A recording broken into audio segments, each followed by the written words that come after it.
Hello everybody, I'm doing kind of a craft project roundup at the moment, if I can talk, on just some things that I picked up in my car boot sale, thrift jumble hauls, and have been doing a little teeny bit of work on, and just to keep you in the loop as to how these projects are progressing. So, the cat bookends.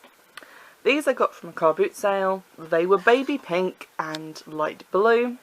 I have now spray painted the bookends orange, and the cats are black. Am I the best spray painter in the world? No. So it did take a couple of attempts to get these looking reasonably good. The backs look terrible, but no one's going to see that because they're bookends. That's what I will tell myself. So now I've got those sprayed, just with like spray paint that I bought from Wilkinson's. God, that's bright. Oh, so orange. I'm going to go ahead and cover the black cats. Maybe this too, if I can find some orange glitter. But I've got this empty Lush pot, and I'm just going to mix in it some black glitter. This kind of looks like soot on camera, but it is sparkly. With some Mod Podge, and then just go over the cats, just to make them a little bit more interesting, a little bit sparkly. And then maybe do the same to this if I can find some orange glitter somewhere in my heap of craft materials. And then screw it back together, and we'll see where we are in terms of decorating the rest of it, because I feel like the cats are quite small, and it's going to be quite plain with just a black cat on there, sparkly cat or no. So we'll see what we're going to do with these. These were some other things that I got in hauls. These were from my high street hauls. This little box is going to become a mirror box. I'm going to do a tutorial on that. And this is going to be my wall shrine. Now I decided to make this a Magpie themed wall shrine because it just made sense to me to have something permanent where I could do my Magpie magic. To that end, I have been collecting shit to put in here. So those are paintbrushes. So I got these for the mirror box. They're left over from the last time I made one. These are just like a little adhesive mirror tiles on a plastic backing. I bought these from Amazon, I think. I went through like 1 and a bit sheets, so I have this one left. I also have a shiny card that I've been saving from packaging. So that's going to be useful for that. I might also put some of that on my Magpie shrine because, you know, magpies like shiny things, apparently that's true. I am kind of a magpie myself, so I have been collecting things. This is an eggshell that I found out and about in the wild, already broken. Don't know that it's a magpie egg, but seems appropriate. I've got this sparkly pen. It came with a journal that I bought at a charity shop. No, that I bought from a charity stall at a car boot sale. It was 50p for this and the journal, so I thought, 1, that's a good bargain, 2, this is really nice and shiny, so that can go in. I have various coins. These are like American coins I've somehow ended up with. This one's a flattened coin from a national park in America. So I thought those would be a good thing to use as decorations. I've got my On the Hunt Oracle card, which I kind of want to put on the front in this like frame section. And last but not least, I have a picture of a magpie that I took from a magazine. So I'm hoping to find some other shiny things out and about, bits of broken jewellery, ring pulls, bottle tops. I might want to build a little nest to put in there, to put my little eggshell in. So I'm just keeping this box of stuff to one side, prepared for when I can do this box. Although I do have some paints and stuff now, so I might give it a coat of paint just while I wait. There we have it, folks.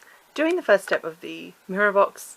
Now I've mixed some of my dark grey paint that I bought instead of black by mistake with some black, and now I'm just going to paint this whole thing and get it dry, and then we can move on to the fun stuff.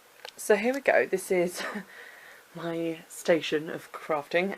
I do a lot of things just with this side of the bed. It's like an extra desk. So these have been coated in a mixture of Mod Podge and black glitter. This is actually the second coat. It isn't really easy to get level, but I'm hoping that it won't matter really. I'm still waiting for some eye stickers that I've ordered to come, so I like little anime eyes, and hopefully they'll look nice. This has had its second coat of black paint for the mirror box. The first coat of paint on these kind of sinks in. I've only done one coat on the bottom, and it looks kind of dry and matte and dull. But once you get that second coat on, it starts looking shiny, because I guess it's not sinking into the wood anymore because of the paint underneath. This, I had a little bit of paint left over from the mirror box, so I painted the edge of the wall shrine, just to get that started off. I still haven't really decided how the outside's going to look, but thought paint the sides black, can't go wrong with that. I couldn't find any orange glitter for these bookends, so those are going to have to just stay plain orange for the moment. And I will update you further once we are ready. Hi guys! This is where we're at with the Magpie shrine. I did some work on this before I went to visit Vanda, and then because I had to like switch out some SD cards to help Vanda out with something in my phone, I lost the footage of me painting this, so I'll just go over that quickly. I painted it black, and then that looked a bit boring, so I did some painting over top of that with some Crafter's Choice iridescent purple and silver, some dry brushing, which I think turned out like relatively well. I didn't spend too much time on the inside because it's going to be full of stuff soon, but I think it looks pretty good. The downside is that once I put the... oh! Well, that's the downside. The downside is once I put that in, I can't like turn these back over it because the card is too thick. So I think I'm going to have to glue that in, which is fine. This is a hot glue gun that is not plugged in currently, but I borrowed that for this craft endeavour.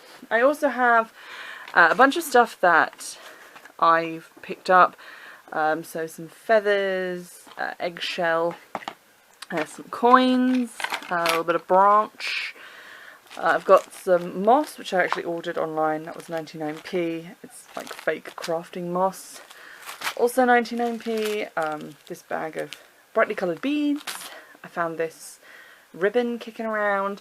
Vanda very kindly donated some shiny drag fabric, which I'm hoping to incorporate.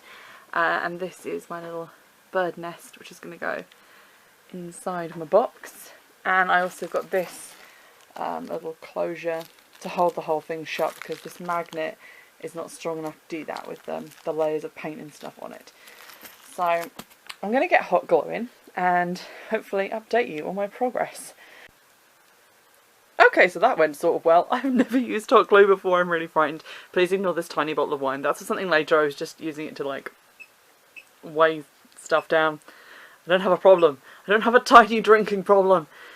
But yeah, I've done hot glue for the first time ever, and it seems a lot more stable than it was last time. It does dry pretty quick, and I'm pretty sure I've ruined this old plate because... oh! Aha! Plate saved!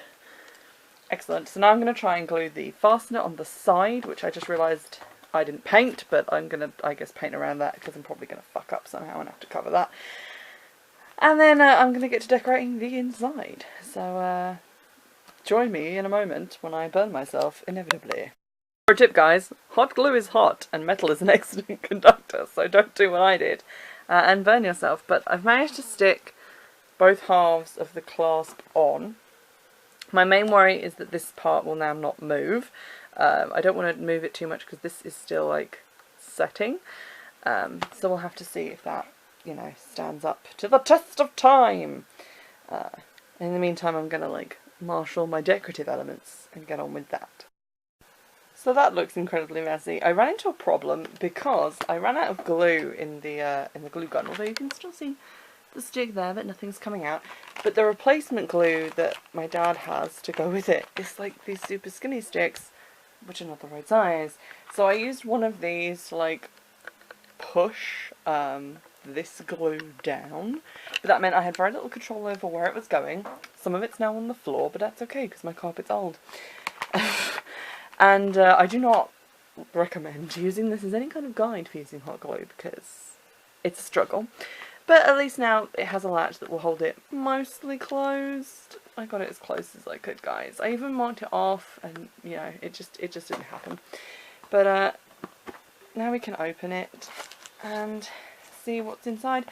I've hot glued the nest in and PVA'd the magpie picture that I had. I'm going to have to use PVA now for like most of the decoration. So I'll see you back when I've managed to get all that stuff in. We're making progress. It's slow progress.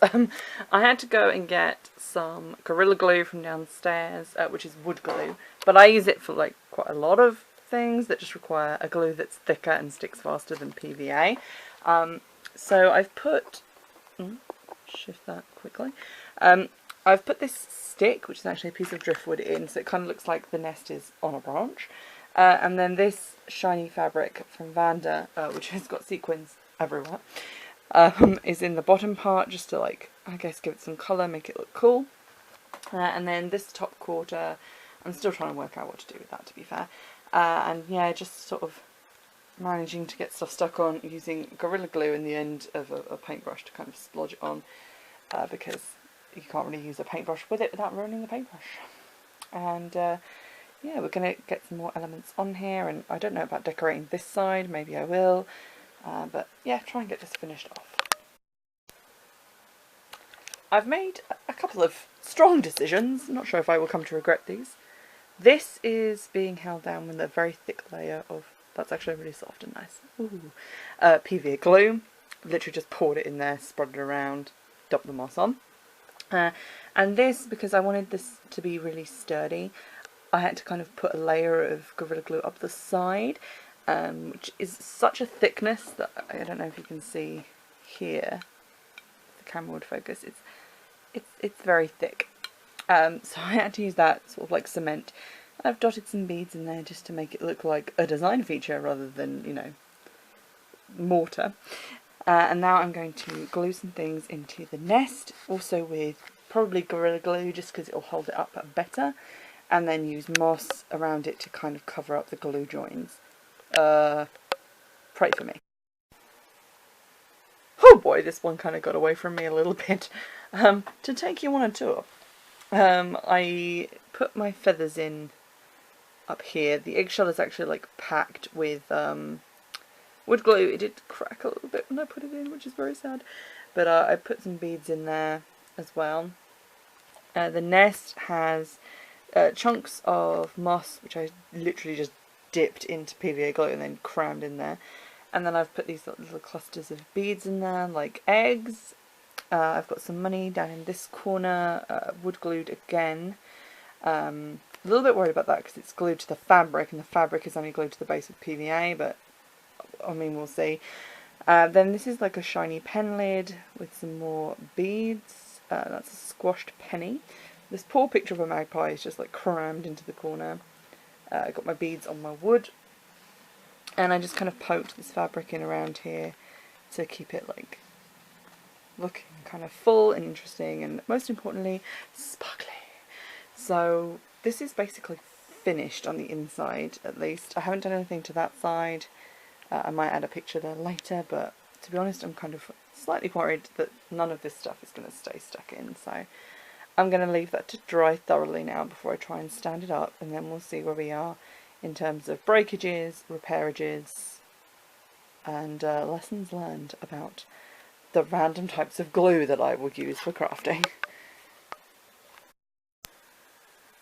The astute among you will notice the wine bottle and realise that this is the same day as I worked on the Magpie Shrine. But I'm also working on this, which is a mirror box for ill wishes. Last time, again, I lost the footage of me painting it black, but really, how impressive was that, really? Yeah, painted it 2 coats of black acrylic paint. It's still quite matte because this wood is basically bare wood and just drinks up the paint. But that's good because on the bare wood, before you paint it, you can put a bunch of oils or vinegar or anything else that you want to rub onto the wood to make it more effective. You can see here that some of the paint did come off, so that's unfortunate. I'll patch that up later. But now we are applying the mirrors, and I have these left over from the last one I made. These I just bought from Amazon. Just search like adhesive mirror tiles and they come in all sizes and shapes. So I'm going to use these. If I run out, I have some of this reflective cardboard, but we should be good, and then we can get to putting runes and things on the outside. So I'm going to go stick my mirrors on now. Voila! Blinding. I did in fact have enough mirror tiles to do the bottom and top, and then most of the inside of the lid, the inside of those, and then these two long sides are the reflective card, which I'm having a hard time getting to like stay down. It's so shiny in there. Woo! So this is basically it finished. I'm just gonna try and get the card to stay stuck down, and then it will be done. These tiles are just so easy to use. You just rip off a strip, press them on, and then they're just stuck on there completely fine. No glue. So easy. The card, on the other hand, is my nemesis. Why does my heart go on beating? I just opened this to touch up the paint because I was doing some paint touch-ups, and for some reason all of the mirrors have come off the top. This has never happened before. I've never had this problem. But yeah, I'm going to have to fix that and get back to you. Hey guys, battling on. I managed to get the mirrors reaffixed, if slightly wonky, with just some PVA on the back. Not sure what that was about, but blowing past it. And I have my other mirror box out for inspection. I've just had to like move this binding just so that I could read the runes on it. But this is the original one I made, which I'm not going to open because it has someone in there. But you can see it was sort of like a prototype version. This slidey lid design of box did not work terribly well with the mirrors. But these are the runes that I used. There's a little Latin inscription on there as well, which I don't think I'm going to do again on this one. Simply because it doesn't really... I was kind of on the fence about doing it when I made the first one, but it seemed kind of cool, and now I'm just like, I don't really want to put something on there that I don't even know really if it says what I think it says, so moving on. The runes that I've chosen for this, I've selected from my favourite book about runes. This is just such a useful book to have, and you can see here I've chosen ones, this one for protection and defence, neutralisation of enemies and opposition, which is pretty useful. Also obtaining justice, which is useful if you're, you know, looking for justice in a situation. You obviously shove someone in the box. And just to identify the other two for you. I'm not going to try and say the names because I have a cold, and also I'll probably pronounce them wrong. So here we go. This is a halting of unwanted forces. That's why that's on the box. And last but not least, protection from enemies, protection from evil.